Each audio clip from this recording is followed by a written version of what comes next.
tinggikan volume Anda agar lebih menarik. Assalamualaikum warahmatullahi wabarakatuh. Halo semuanya, kami dari kelompok 2 akuntansi biaya yang beranggotakan 3 orang.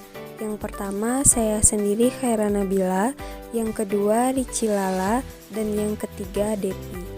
Baiklah, pada video ini kami akan memberikan penjelasan tentang salah satu perusahaan manufaktur yang berdiri di Indonesia, yaitu perusahaan ADES.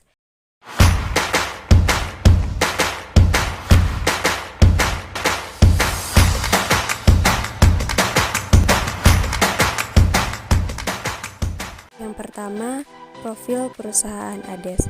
ADES merupakan singkatan dari Akasha Wira Internasional Tbk, di mana ADES didirikan dengan nama PT Alfindo Putra Setia pada tahun 1985 dan mulai beroperasi secara komersial pada tahun 1986. Kantor pusat ADES berlokasi di Perkantoran Hijau Arkadia, Jalan Letjen Simatupang nomor 88 Jakarta.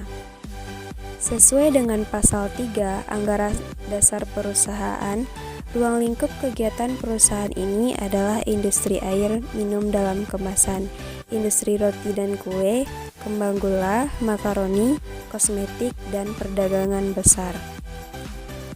Pada saat ini, perseroan bergerak dalam industri. Yang pertama, industri air kemasan, yang kedua kosmetik, yang ketiga industri minuman ringan susu kedelai, dan yang keempat distribusi produk kosmetik profesional merek Wella dan Clairol di Indonesia.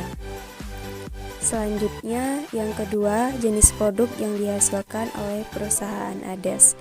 Salah satu jenis produk yang dihasilkan adalah air kemasan. Perusahaan memulai produksi air minum dalam kemasan secara komersial pada tahun 1986 dengan merek ADES dan Vica. Perseroan mengeluarkan produk baru, yaitu produk air kemasan merek ADES dengan kemasan baru dan Nestle Pure Life di tahun 2004.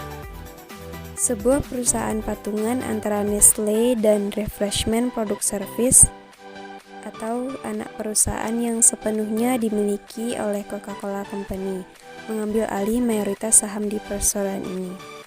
Di tahun 2007, perseroan mengeluarkan produk air minum baru dalam kemasan galon dengan merek Vica Royal untuk menggantikan produk ADES yang penggunaan mereknya telah berakhir setelah perjanjian lisensi antara perseroan Coca-Cola Company tidak diperpanjang. Berikut struktur organisasi pada perusahaan ini.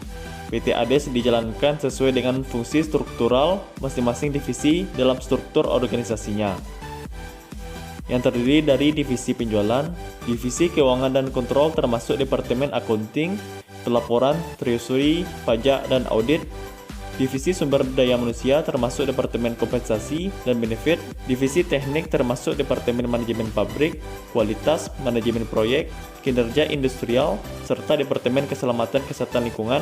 Selanjutnya divisi operasi termasuk departemen pengelolaan pusat distribusi. Kemudian divisi hukum dan sekretaris pemasaran merupakan bagian dari manajemen umum.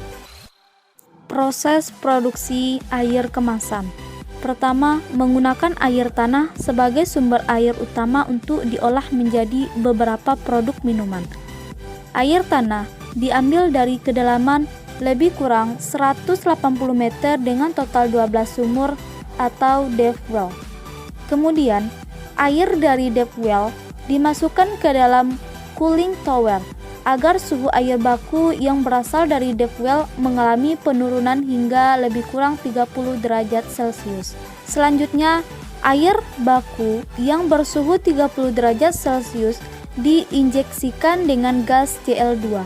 Kemudian, dialirkan ke raw water tank atau tangki air mentah dengan kapasitas 120 meter kubik.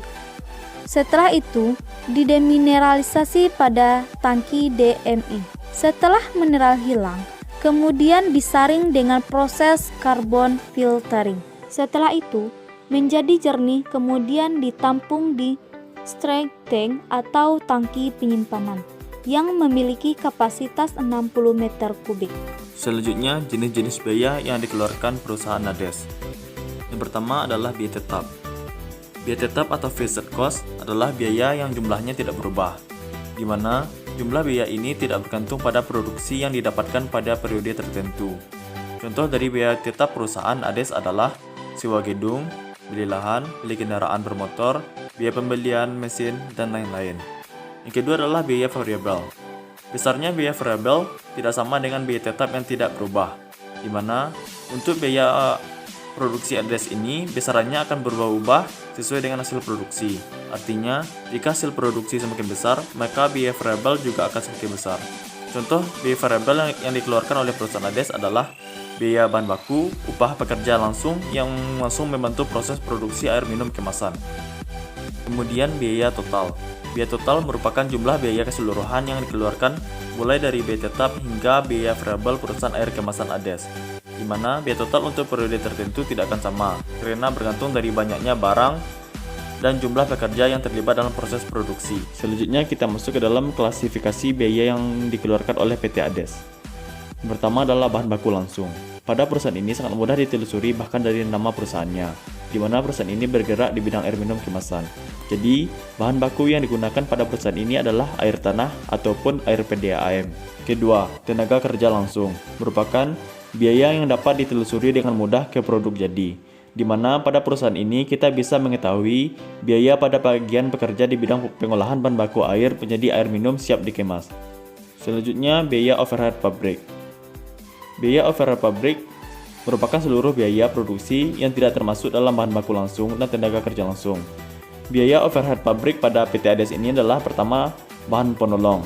Bahan penolong ini bisa berupa botol kemasan, kardus, galon, dan sejenisnya. Yang kedua adalah tenaga kerja tidak langsung, berupa gaji mandor, bagian penjualan, dan administrasi. Yang ketiga, pemeliharaan dan perbaikan peralatan produksi. Yang keempat, biaya listrik dan penerangan. Dan yang terakhir adalah biaya depresiasi. Berikut merupakan laporan harga pokok produksi pada PT ADES untuk tahun berakhir 2019, di mana persediaan awal sebesar 180 juta, timbul pembelian 53.500.000, maka bahan tersedia untuk diproses adalah 233.500.000. Terdapat persediaan akhir sebesar 71.650.000 dan bahan baku yang dipakai adalah sebesar 161.850.000. Upah langsung yang terjadi selama periode ini adalah 55 juta. Kemudian biaya overhead pabrik terdiri dari bahan penolong sebesar 122.200.000, biaya pemusnahan limbah 162 juta, biaya pemeliharaan mesin pabrik 50 juta, biaya reparasi mesin 150 juta. Jadi total biaya overhead pabrik adalah 484.200.000. Sehingga total biaya produksi keseluruhan adalah 700.050.000. Kemudian barang dalam proses awal 134.325.000 dan barang dalam proses akhir 155.245.000, sehingga dapat diperoleh harga pokok produksi sebesar 680.130.000. Selanjutnya kita masuk ke laporan laba rugi PT ADES untuk tahun berakhir 2019. Terdapat penjualan 1.851.254.000 dengan harga pokok penjualan 671.150.000, sehingga kita mendapatkan laba kotor sebesar 1.180.064.000 dan total beban usaha adalah 118.052.000 dan kita mendapatkan laba usaha sebesar 1.062.012.000. Mungkin itulah video singkat dari kami mengenai PT ADES yang bergerak di bidang usaha air minum kemasan. Semoga bermanfaat. Wassalamualaikum warahmatullahi wabarakatuh.